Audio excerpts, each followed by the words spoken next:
For 20 years, Sean Diddy Combs lived like a god, untouchable, unchecked, unstoppable. But now his carefully built empire of wealth, influence, and secrets is on the verge of collapse, inside a courtroom where the truth has nowhere left to hide. The allegations? They're deeper and darker than most imagined. This isn't just about celebrity drama. This is about violence, manipulation, and a system built to keep people silent. So the real question is, was Diddy just a rich and reckless artist, or the head of a criminal enterprise disguised as fame? The prosecution came out swinging. According to them, this wasn't a complicated case of misunderstandings or personal issues. It was criminal, clear-cut. They said Diddy wasn't just using drugs, he was distributing them. Here's how. His assistants allegedly sourced the drugs. Once they were in his hands, he gave them directly to Cassie and Jane. The prosecutor put it simply, that's drug distribution. Plain and simple. But that was just the beginning. Enter Capricorn Clark. She testified that after a pricey piece of jewelry went missing, Diddy's people locked her in a strange building for 5 days of back-to-back lie detector tests. The man giving the tests allegedly told her that if she failed, she'd be thrown in the East River. Let that sink in. 5 days, locked in, no consent. And that wasn't the only terrifying moment. In December 2011, Capricorn said Diddy came to her house with a gun, told her, "Get dressed, we're going to kill Cuddy." When she said no, he didn't care. She went anyway, under pressure and fear. Later that day, after tracking Cassie down, Diddy allegedly beat her in front of security guards, who stood there and watched while Capricorn was blocked from intervening. And if you think that's as dark as it gets, just wait. In 2009, Cassie tried to run. She didn't get far. After Diddy allegedly stomped on her face, security guards dragged her back and confined her to a hotel for a week while she recovered. Food and clothes were brought in, so she couldn't leave. And then there's Kid Cudi's Porsche. Prosecutors described the hole in the roof, the Molotov cocktail, and Diddy's earlier statement that he'd blow up the car. Cassie had even emailed herself the threats. And 2 weeks later, boom. A coincidence? The prosecution doesn't think so. The assault at the Intercontinental Hotel in 2016 sparked more than just outrage. It set off a cover-up.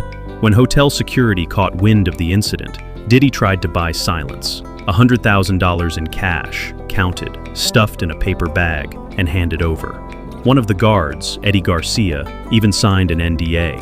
As Eddie walked away, Diddy allegedly told him, "Don't make any big purchases." Think about that. He knew what he was doing, and he knew it was illegal. And then came the trafficking claims. The prosecution was blunt. This isn't about unconventional preferences. It's about force, fraud, and coercion.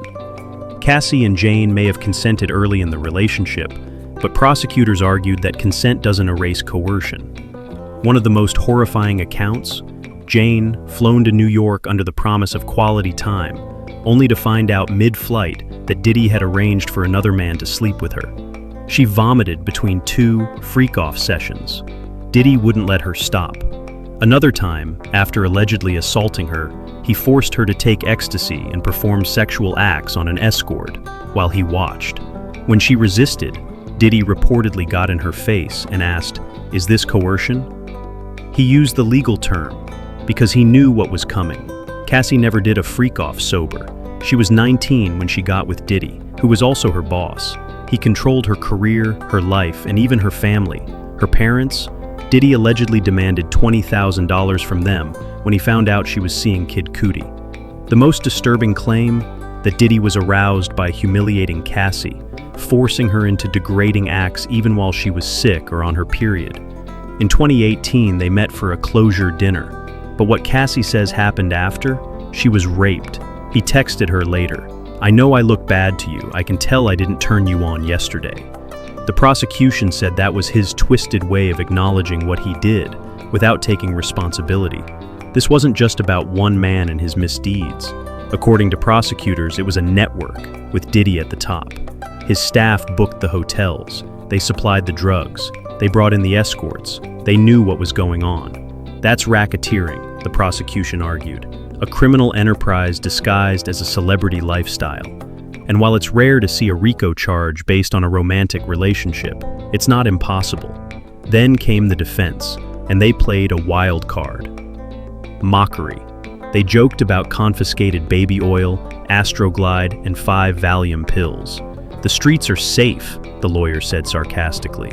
They claimed Cassie was in love and stayed because she wanted to, that Jane was just after money, that Capricorn had a crush on Diddy.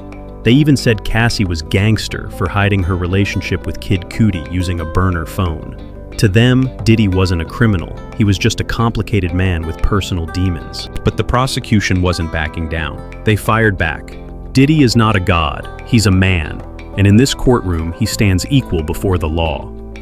They laid it out clearly. He used power and wealth to control. He manipulated and harmed the women closest to him. He bribed witnesses, he intimidated victims, and worst of all, he built an entire lifestyle on fear. Legal experts say the prosecution nailed their closing arguments. While some aren't sure if the RICO charge will stick, many agree that Diddy could be convicted on the trafficking charges, and that alone could mean decades behind bars. For years, Diddy's world looked untouchable. Platinum albums, Ciroc deals, lavish parties. But behind the glamour, prosecutors say, was a house of horrors. If the jury believes even a fraction of what they've heard, this isn't just another celebrity trial. It's the end of an era. So what do you think?